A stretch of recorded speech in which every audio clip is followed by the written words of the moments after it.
السلام عليكم. الاهلي والجيش الملكي 0-0. حاجه كده تخليك تشمئز والله. الناس الافاضل في اداره النادي الاهلي، جبنا تريزيجيه، جبنا محمد بن رمضان، جبنا اشرف بن شرقي، دعمنا خط الوسط وجبنا زيزو، وجينا بقى على وش التورته اللي هياخد من الناس دي كلها ويطبق في الملعب ويترجم اللي الناس دي كلها بتعمله على ارض الواقع اللي هو المهاجم.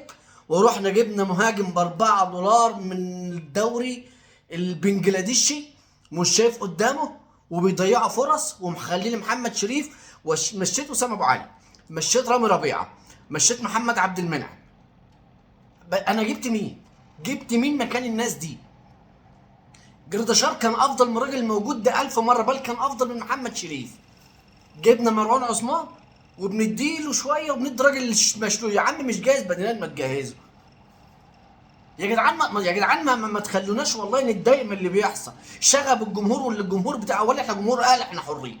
اصل انا شفت لعيبتي بيتعامل معاها في المغرب اكتر من كده. الناس اللي عايشه في المدينه الفاضله بتقول لك اصل معلش، اصل الجمهور غلط، اصل ما يصحش، اصل عقوبات. انا يا جماعه انا شفت لعيبتي بيتعامل معاها اسوأ من كده مليون مره في المغرب. خدنا لازم اللعيبه دي يحصل معاها كده عشان تبقى العين بالعين والسن بالسن، والناس تعرف ان هيتعامل معانا هناك كده هيتعامل معاكم في مصر كده واكتر من كده.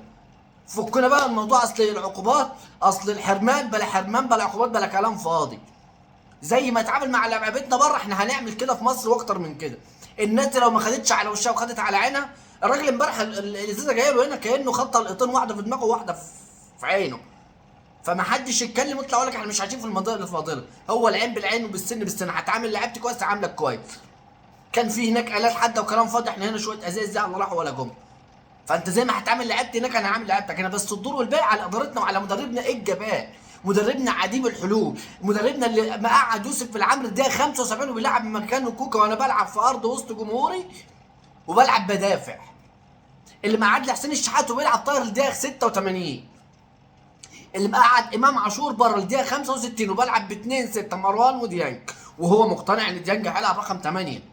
ديانج اللي هيعمل لي الترنات، ديانج اللي هيعمل لي هيعدي واحد واثنين ويباصي، ديانج اللي هيصنع فرق. ديانج يا حبيبي رقم 6. اذا كابتن وليد صلاح الدين والاداره والمجموعه الفنيه اللي عندنا مش صاحيه، لا يا حبايبي ديانج رقم 6. ديانج رقم 6، وديانج مش هيقضي رقم 8 لو حتى السما انطبقت على الارض. محمد بن رمضان هيأدي الدور والراجل جاي وفايق وبيفوق وبيصحى. فانا مش فارق معايا وجوده من وجود امام، بس انا ما العبش ب2 6 على ارض وسط جمهوري.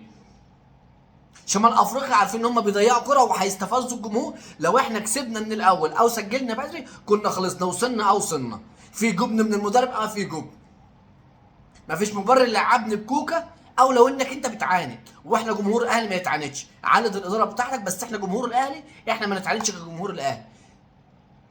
ومحدش يقدر يعاندنا. تشكيلك غريب، تشكيلك غريب. اصل انت بتلعب اللي على مزاجك واللي على هواك، بتلعب مزاجك. بتعاند ايه في قصه بالعمري وكوكا وحسين وامام انك تقعد الناس اللي بتهاجم على في ارض وسط جمهوري بتبدا تغير من الدقيقه 75؟ يا راجل اتقي الله، يا راجل حرام عليك. رحنا اخر 5 ماتشات ما كسبناش منهم ماتش. يا عم مش كده. يا عم انا الاهلي بهبته وجمهوره وبتاريخه الاهلي بينزل فرقه تكون مغلوبه قدام 1-0 من قبل ما العب. يا جدعان دوروا لنا على مدرب. الراجل ده بيضيع هيبه النادي الاهلي وبيضيع اسم النادي الاهلي مش بالمنظر ده. وصلنا بكره واثنين وثلاثه، المفروض نوصل ب20. انتم هي جميل انك موصلني بكورتين وثلاثه واربعه. لا يا حبيبي، انت بتلعب بالاهلي وبتلعب بسكواد مرعب. احنا المفروض نوصل 50 فرصه مش 4 5 فرص. هي مش كيمياء. ادارتنا لازم تدرب على مدرب على قدر النادي الاهلي. مدرب يكون بيدور انه يفوز مش انه ما يخسرش. الراجل ده بيدور انه ما يخسرش. انا اول مره هاجمه بالشكل ده لان انا اول مره اشوف الفرقه عاجزه بالشكل ده. انا مش الاهلي اللي طول مباراه يصنع 4 5 فرص.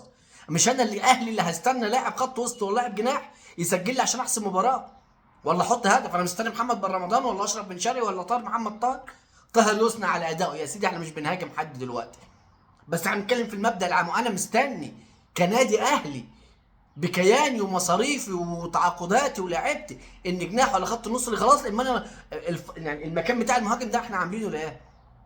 بنصرف ونجيب مهاجم، بس احنا دافعين 4 دولار في مهاجم من الدوري الهلولولو جايبينه. الفرقه مش متماسكه. في عندنا اخطاء فنيه كبيره. الاداره الفنيه عندنا فيها مشكله. اداره الاهلي من دلوقتي دوروا لنا على مدرب. طاهر يشكر على اداؤه امبارح، بن شرقي يشكر على اداؤه امبارح، محمد بن رمضان الراجل بدا يفوق، بدا يصحصح. فما تقعدوش عشان تلعب امام عاشور، احنا بنتكلم أهو. ما تقعدوش عشان اخترع طريقه حلها في الملعب. الراجل ده ما يقعدش الراجل ده كواليتي كبير وعنده حلول. لعب هو امام عاشور جنب بعض. انا النادي الاهلي انا هلعب رقم 6 1 وواحد 8 جنبه وواحد قدامهم 10. حلها بقى بطريقتك كمدرب.